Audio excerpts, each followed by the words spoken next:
Darating ang panahon na mawawala tayo sa mundong ito.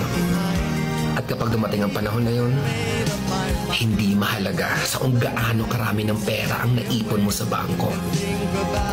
Hindi rin mahalaga sa kung gaano ka successful sa trabaho o sa business mo. At lalong hindi mahalaga sa kung gaano kaganda ng mukha at ng katawan mo.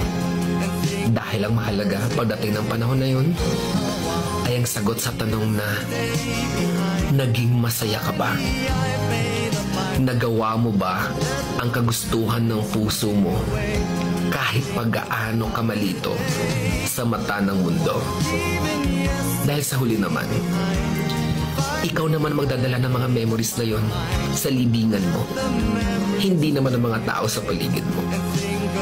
So make sure na bago pa dumating ang panahon na aalis na tayo sa mundong ito, siguraduhin mo sa sarili mo na magiging masaya ka at magagawa mo ang kagustuhan ng puso mo kahit pag-aano ka kontra ng mga tao sa mundo. Once more, the way I